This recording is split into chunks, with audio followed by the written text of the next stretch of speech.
Berikut ini, sejarah Islam di Palembang. Dari awal masuknya sampai saat ini, jarang ada yang tahu. Simak videonya hingga selesai, biar gak salah paham. Selamat datang di channel Si Manis Mato. Jangan lupa tekan tombol like, subscribe, dan bunyikan loncengnya. Terima kasih. Menurut sejarah, Islam masuk ke Palembang diperkirakan pada awal abad ke-1 Hijriah atau awal abad ke-8 Masehi. Sepanjang abad ke-7 sampai abad ke-14 Masehi, Islam di kota Palembang tumbuh dan berkembang pesat sehingga berdiri sebuah kerajaan Islam, Kesultanan Palembang. Kesultanan Palembang Darussalam adalah suatu kerajaan Islam di Indonesia yang berlokasi di sekitar kota Palembang. Kerajaan ini diproklamirkan oleh Sri Susuhunan Abdurrahman dari Jawa dan dihapuskan oleh pemerintah kolonial Belanda pada 7 Oktober 1823. Menurut beberapa sumber, ada banyak pendapat tentang masuknya Islam ke Sumatera bagian selatan. Pengaruh kekuasaan politik Islam di masa pertama Khalifatul Rasyidin 632 sampai 661 Masehi, Dinasti Umayyah 661 sampai 750 Masehi, Dinasti Abbasiyah 750 sampai 1268 Masehi, Dinasti Umayyah di Spanyol dari tahun 757 sampai 1492 Masehi, Dinasti Fatimah di Mesir 919 sampai 1171 Masehi. Penguasaan jalan laut perdagangan oleh bangsa Arab jauh lebih maju dari bangsa Barat. Saat itu, bangsa Arab telah menguasai perjalanan laut dari Samudra India yang mereka namakan Samudra Persia kala itu. Islam masuk di daerah Sriwijaya dapatlah dipastikan pada abad ke-7. Ini mengingat buku sejarah Cina yang menyebutkan bahwa dinasti Tang yang memberitakan utusan Tace, sebutan untuk orang Arab, ke Kalingga pada tahun 674 Masehi. Kerana Sriwijaya sering dikunjungi pedagang Arab dalam jalur pelayaran, maka Islam saat itu merupakan proses awal Islamisasi atau permulaan perkenalan dengan agama Islam. Seperti dikisahkan oleh penulis Arab yaitu Ibnu Rusta 900 Masehi, Sulaiman 850 Masehi, dan Abu Zaid 950 Masehi, maka hubungan dagang antara Khalifah Abbasiyah 750 Masehi sampai 1268 Masehi dengan Kerajaan Sriwijaya tetap berlangsung, khususnya untuk kawasan Sumatera Selatan. Masuknya Islam selain oleh bangsa Arab pedagang utusan dari dinasti Umayyah 661 sampai 750 Masehi dan dinasti Abbasiyah 750 sampai 1268 Masehi, juga oleh pedagang Sriwijaya sendiri yang belayar ke negara-negara Timur Tengah. Pendapat lainnya, Dr. Andes M. Dian Majid dalam makalahnya berjudul Selintas tentang Keberadaan Islam di Bumi Sriwijaya, ia menulis Arya Damar, seorang adipati kerajaan Majapahit di Palembang, secara sembunyi-sembunyi telah memeluk agama Islam kerana diajari oleh Raden Rahmat Sunan Ampel ketika singgah di Palembang dari Campa yang akan meneruskan perjalanannya ke kerajaan Majapahit. Kemudian, Arya Damar ini yang akhirnya dikenal nama Aryadillah atau Abdullah berguru dengan Sunan Ampel di Ampel Denta. Ketika beliau sudah menetap di sini dan ketika Arya Damar kembali ke Palembang, ia selalu mengadakan hubungan dengan ulama-ulama Arab yang bermukim di Palembang. Dr. Taufik Abdullah dalam makalahnya yang berjudul Beberapa Aspek Perkembangan Islam di Sumatera Selatan menulis Van Senenhoven pada tahun 1822 Masehi membawa 55 manuskrip Arab dan Melayu yang ditulis sangat indah serta dijilid rapi yang merupakan kepunyaan Sultan Mahmud Badarudin, Raden Pata yang menurut tradisi historis adalah anak Raja Majapahit.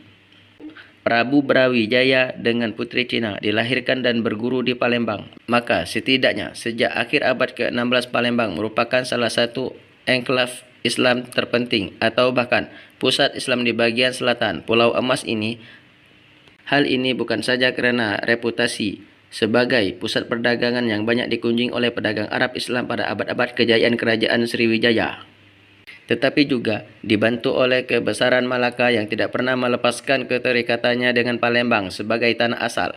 Kejadian ini berarti pengislaman Palembang telah lebih lama daripada Minangkabau atau pedalaman Jawa, bahkan jauh lebih dahulu dari Sulawesi Selatan, Kerajaan Goa, dan Kerajaan Laingkang.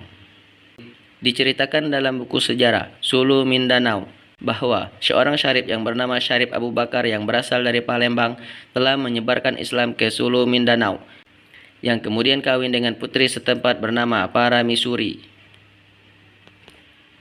Menurut Haji Rusdi Qasim BA dalam makalahnya yang berjudul Sejarah Kerajaan Palembang dan Perkembangan Hukum Islam mengemukakan, menukil kisah pelayaran Sulaiman di dalam bukunya Akhbar As-Sin wal Hino yang diterjemahkan oleh Raden Ramaudot, terbitan London 1733 Masehi, dinyatakan bahwa Sribuja atau Sriwijaya telah dikunjungi oleh orang Arab Muslim. Bahkan di antara mereka ini, di samping mengadakan hubungan dagang, juga menyebarkan ajaran Islam kepada penduduk dan malah ada yang akhirnya menetap serta kawin dengan wanita setempat. Ini memberi keyakinan kepada kita bahwa kutipan di atas agama Islam telah masuk di daerah Sumatera Selatan pada masa kekuasaan Dapunta Hyang Sriwijaya. Selanjutnya, Rusdi Qasim BA juga menulis, di masa Sultan Muhammad Mansur mencatat nama ulama besar yaitu Syed Jamaluddin Agung bin Ahmad bin Abdul Malik bin Alwi bin Muhammad, yang lebih dikenal dengan sebutan Tuan Paki Jalaluddin, yang berjasa dalam menyebarkan agama Islam di daerah Komering Ilir dan Komering Ulu bersama-sama dengan ulama lainnya yaitu Syed Al-Idrus, yang sekaligus merupakan nenek moyang masyarakat Dusun Adu Manis. Di samping itu, ada juga ulama-ulama di zaman Kesultanan, di antaranya Kiai Haji Kemas Abdul Somad Al-Palembani, Kiai Haji Masagus Abdul Hamid bin Masagus Mahmud atau Kiai Marogan, dan lain-lain. Menurut Salman Ali di dalam makalahnya yang berjudul Sejarah Kesultanan Palembang, menulis, pada waktu Gede Ing Suro mendirikan Kesultanan Palembang, agama Islam telah lama ada di kawasan ini. Ia masuk Palembang kira-kira pada tahun 1440 Masehi, dibawa oleh Raden Rahmat atau Sunan Ampel. Pada waktu itu, Palembang berada di bawah kepemimpinan Arya Damar dan merupakan bagian dari Kerajaan Majapahit. Mengenai Raden Rahmat ini diceritakan oleh Arnaud sebagai berikut.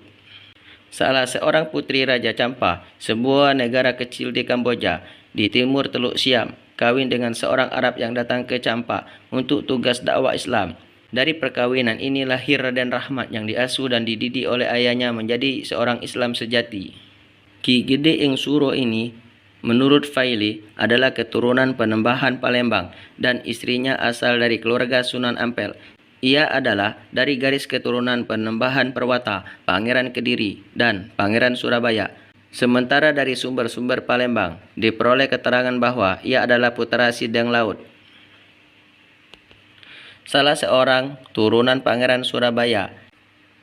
Ia masih memiliki hubungan silsilah dengan Sayyidina Husain, putra dari Ali bin Abi Thalib, sepupu dan menantu langsung dari Nabi Muhammad SAW, dari putri kandung beliau yaitu Fatimah Az-Zahra. Salah seorang cucu Sayyidina Husain merantau ke Champa, peristrikan salah seorang putri Champa yang kemudian melahirkan Maulana Ishaq atau Maulana Ibrahim. Orang-orang Arab pada masa ini terdaftar sekitar 500 jiwa yang kebanyakan tinggal di tepi Sungai Musi. Di antara mereka ada yang mendapat gelar dari Sultan, seperti Pangeran Umar. Mereka sering membantu Sultan ketika dibutuhkan. Pada waktu Belanda menyerang Palembang tahun 1821 Masehi, di masa pemerintahan Sultan Mahmud Badarudin II yang akhirnya diasingkan ke Ternate, Benteng Sultan di Kepulauan Kemaru dan Pelaju dipertahankan oleh orang-orang Arab. Hampir semua meriam di kedua benteng ini dipegang oleh orang-orang Arab. Dr. Andes Barmawi Umar di dalam makalahnya Masuknya Islam di daerah Ogan Komering Ulu dan Komering Ilir menulis, ada 3 orang ulama yang paling berpengaruh di daerah Komering Ulu dan Komering Ilir. 1. Tuan Umar Baginda Saleh atau Said Umar Baginda Sari atau Raden Amar atau Ratu Penembahan. 2. Tuan Tanjung Darus atau Idrus Salam. 3. Tuan Pulau atau Said Hamimul Hamim. Ketiganya dikenal dengan populer oleh masyarakat sebagai waliullah pembawa agama Islam. Keturunan seorang putra yaitu Raja Muntik, berputra Kiai Jarwan, berputra Tuan Penghulu I, berputra Tuan Ketip Khalifah I, berputra Tuan Ketip Khalifah II, yang berputra dua orang yaitu Tuan Penghulu I dan adiknya adalah Tuan Labai atau Kiai Labal Jamal. Dan yang membantu Tuan Umar Baginda Saleh atau Said Umar Baginda Sari dalam menyiarkan Islam di daerah ini adalah Tuan Raja Setan, Tuan Teraja Nyawa, Said Makdum, Mataro Sungging, Riu Kenten Bakau, Usang Punorajo, Usang Pulau Karang, Usang Dukun, dan Karudin Usang lebih baru Ketiang. Makam Tuan Umar Baginda Saleh atau Said Umar Baginda Sari adalah di sebuah pulau di seberang dusun Tanjung Atap. Dan pulau ini termasyhur dengan sebutan Pulau Said Umar Baginda Sari. Agama Islam mulai masuk dan disiarkan di daerah Marga Madang Suku Satu oleh Tuan Umar Baginda Saleh, yaitu putra tertua dari Sunan Gunung Jati Cirebon, Syarif Hidayatullah. Jadi kakak dari Sultan Hasanuddin Banten. Masuk di daerah ini sekitar tahun 1575 sampai 1600 Masehi dan bertempat tinggal di Dusun Mendayun. Sesudah itu menyiarkan agama Islam di daerah Tanjung Atap, Ogan Komering Ilir sampai wafatnya. Di daerah Marga Semendawai Suku Tiga, penyiar agama Islam adalah Tuan Tanjung Idrus Salam atau disebut juga Said Ahmad dengan mengambil tempat kedudukan Dusun Adu Manis. Ulama di daerah Semendawai Suku 2 dan Suku 1 sekitar tahun 1600 Masehi adalah Tuan di Pulau atau Said Hamimul Hamim dengan mengambil di Dusun Negara Sakti. Di Marga Bengkula, pembawa dan penyiar Islam adalah moyang Tuan Syarif Ali dan Tuan Murarob yang berasal dari Banten dan dibantu oleh Tuan Tanjung Idrus Salam. Awal mula pendirian Kesultanan Palembang. Berdasarkan kisah Kidung Pamancanga dan Babat Arya Tabanan, disebutkan seorang tokoh dari Kediri yang bernama Arya Damar sebagai Bupati Palembang turut serta menaklukkan Bali bersama dengan Gajah Mada Majapahit pada tahun 1343. Sejarawan Profesor Sisi Brak menganggapnya identik dengan Aditya Warman. Begitu juga dalam Nagara Keretagama, nama Palembang telah disebutkan sebagai daerah jajahan Majapahit, serta Gajah Mada dalam sumpahnya yang terdapat dalam Pararaton telah menyebutkan bahwa Palembang sebagai suatu kawasan yang akan ditaklukkannya. Selanjutnya, berdasarkan kronik Tiongkok, nama Palingpong terdapat pada buku Ku Fanci yang ditulis pada tahun 1778 oleh Cha Jukua dirujuk kepada Palembang. Dan kemudian sekitar tahun 1513, Tome Fires, seorang petualang dari Portugis menyebutkan Palembang telah dipimpin oleh seorang pati yang ditunjuk dari Jawa yang kemudian dirujuk kepada Kesultanan Demak, turut serta menyerang Malaka yang waktu itu telah dikuasai oleh Portugis. Kemudian pada tahun 1596, Palembang juga ditaklukkan oleh Kesultanan Banten. Seterusnya, nama tokoh yang dirujuk memimpin Kesultanan Palembang dari awal adalah Sri Susuhunan Abdurrahman tahun 1659. Walau sejak tahun 1601 telah ada hubungan dengan POC dari pengakuan Sultan Palembang. Berikut daftar keraton yang berada di Palembang. Keraton Kutogawang. Keraton Kutogawang, sejarah perkembangan Islam di Palembang. Pada awal abad ke-17, Palembang menjadi pusat pemerintahan kerajaan yang bernuansa Islam dengan pendirinya Ki Gede Ing Suro, bangsawan pelarian dari Kesultanan Demak akibat kemelut politik. Setelah mangkat Kesultanan Trenggana, Keraton Kutogawang adalah sebuah keraton yang setidaknya telah berdiri selama 100 tahun sebelum dibakar habis oleh VOC pada tahun 1659. Kutogawang berbentuk 4 persegi, dikelilingi kayu besi dan unglen, 4 persegi dengan ketebalan 30 x 30 cm. Panjang dan lebar benteng ini berukuran 1093 meter. Tinggi dinding temboknya adalah 24 kaki atau kurang lebih 7,25 meter. Keraton Beringin Janggut. Setelah Keraton Kutogawang dihancurkan POC tahun 1659 oleh Susuhunan Abdurrahman, pusat pemerintahan dipindahkan ke Beringin Janggut yang letaknya di sekitar kawasan Masjid Lama, Jalan Segaran, Keraton Beringin Janggut adalah salah satu istana Kesultanan Palembang Darussalam dan merupakan tempat tinggal Sultan-Sultan Palembang Darussalam di zaman Sri Paduka Susuhunan Abdurrahman. Setelah Keraton Kuto Gawang dibakar pasukan POC dan sebelum dibuat Keraton Kuto Kecil atau Lamo. Sekarang, lokasi Istana Beringin Janggut tersebut telah menjadi kawasan pertokoan. Lokasi asal dari Istana Beringin Janggut ini terletak di Jalan Beringin Janggut, Palembang. Keraton Kuto Tengkuruk. Benteng Kuto Besak atau BKB dibangun untuk menggantikan Keraton Lama. Benteng Kuto Lamo disebut juga Keraton Kuto Tengkuruk atau Keraton Kuto Lamo yang berlokasi persis di samping kiri. Keraton Kuto Tengkuruk lalu menjadi rumah tinggal residen Belanda. Saat ini, Keraton Kuto Tengkuruk difungsikan menjadi Museum Sultan Mahmud Badarudin II. Kawasan inti Keraton Kesultanan Palembang Darussalam pada masa pemerintahan Sultan Mahmud Badarudin I luasnya sekitar 50 hektar dengan batas-batas di sebelah utara Sungai Kafuran dan di sebelah timur berbatasan dengan Sungai Tengkuruk. Keraton Kuto Besak. Keraton Kuto Besak, sejarah masuk Islam di Palembang.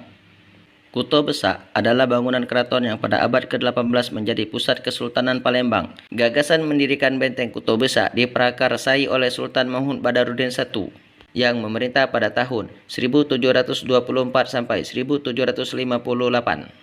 Dan pelaksanaan pembangunannya diselesaikan oleh penerusnya yaitu Sultan Mahmud Bahauddin yang memerintah pada tahun 1776 sampai 1803. Sultan Mahmud Bahauddin ini adalah seorang tokoh Kesultanan Palembang Darussalam yang realistis dan praktis dalam perdagangan internasional, serta seorang agamawan yang menjadikan Palembang sebagai pusat sastra agama di Nusantara. Menandai perannya sebagai sultan, ia pindah dari Keraton Kuto Lamo ke Kuto Besak. Belanda menyebut Keraton Besak sebagai New Keraton atau Keraton Baru. Perang Palembang 1821 dan dibubarkannya institusi kesultanan pada 7 Oktober 1823, bangunan Kuto Tengkuruk diratakan. Bangunan Kuto Tengkuruk diratakan dengan tanah di atas runtuhan Kuto Tengkuruk atas perintah Van Zevenhoven. Kemudian dibangun rumah Regering Komisaris yang sekarang menjadi Museum Sultan Mahmud Badarudin II. Peperangan dan mundurnya Kesultanan Palembang. Pada tahun 1811, Sultan Mahmud Badarudin II menyerang pos tentara Belanda yang berada di Palembang. Namun ia menolak bekerja sama dengan Inggris, sehingga Thomas Stamford Bingley Raffles mengirim pasukan menyerang Palembang dan Sultan Mahmud Badarudin II terpaksa melarikan diri dari istana kerajaan. Kemudian, Raffles mengangkat Sultan Ahmad Najamuddin II, adik Sultan Mahmud Badarudin II sebagai raja. Pada tahun 1813, Sultan Mahmud Badarudin II kembali mengambil alih kerajaan. Namun, 1 bulan berikutnya diturunkan kembali oleh Raffles dan mengangkat kembali Sultan Ahmad Najamuddin II, sehingga menyebabkan perpecahan keluarga dalam Kesultanan Palembang. Pada tahun 1818, Belanda menuntut balas atas kekalahan mereka sebelumnya dan menyerang Palembang, serta berhasil menangkap Sultan Ahmad Najamuddin II dan mengasingkannya ke Batavia. Namun, Kesultanan Palembang kembali bangkit melakukan perlawanan yang kemudian kembali dipimpin oleh Sultan Mahmud Badarudin II. Lalu, pada tahun 1819, Sultan mendapat serangan dari pasukan Hindia yang antara lain dikenal dengan Perang Menteng. Pada tahun 1821, dengan kekuatan pasukan lebih dari 4.000 tentara, Belanda kembali menyerang Palembang dan berhasil menangkap Sultan Mahmud Badarudin II yang kemudian mengasingkannya ke Ternate. Kemudian, pada tahun 1821, tampil Sultan Ahmad Najamuddin III, anak Sultan Ahmad Najamuddin II, sebagai raja berikutnya. Namun, pada tahun 1823, Belanda menjadikan Kesultanan Palembang berada di bawah pengawasannya, sehingga kembali menimbulkan ketidakpuasan di kalangan istana. Puncaknya, pada tahun 1824, kembali pecah perang, namun dapat dengan mudah dipatahkan oleh Belanda. Pada tahun 1825, Sultan Ahmad Najamuddin III menyerah kemudian diasingkan ke Banda Neira.